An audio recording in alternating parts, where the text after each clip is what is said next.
எடப்பாடி வந்து பாஜகவோட சேரமாட்டேன்னாரு.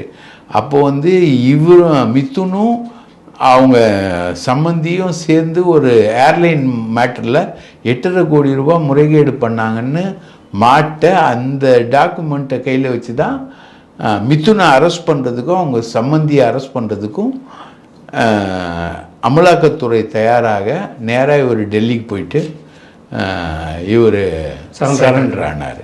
நேற்று கூட ஒரு நம்பர் இல்லாத காரில் அப்பாவும் மகனும் வந்து போயிட்டு வந்தாங்க ஒரு இடத்துக்கு. எதுக்குன்னா பிரசாத் விஷயத்தில் காப்பாற்றுறதுக்காக தான் எடப்பாடியும் அவங்க மகனும் வந்து ஒரு நம்பரே இல்லாத ஒரு காரில் திடீர்னு போயிட்டு வந்தாங்க. எப்படி அமித்ஷாவை பார்க்குறதுக்கு 3 கார் மாறி டெல்லியில் போயிட்டு நாங்கள் பார்த்தோம் அப்படின்னு சொன்னாங்களோ அந்த மாதிரி இப்போது இங்கே பார்க்கறதுக்கான வேலைகளுக்காக போயிருக்காங்க.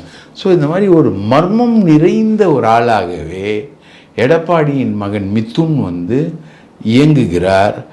அவரோட பேக்ரவுண்ட் இப்போ அவர் வந்து கவுண்டரு. அவருக்கு இந்த முக்குலத்தோர் டீமோட என்ன கனெக்ஷனு?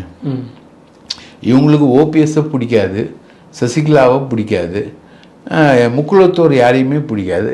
அப்புறம் ஏன் இவங்க முக்குலத்தோர் ரவுடிசத்தோடையும் முக்குலத்தோர் டீமோடையும் இவங்க ஏன் பழகணும்?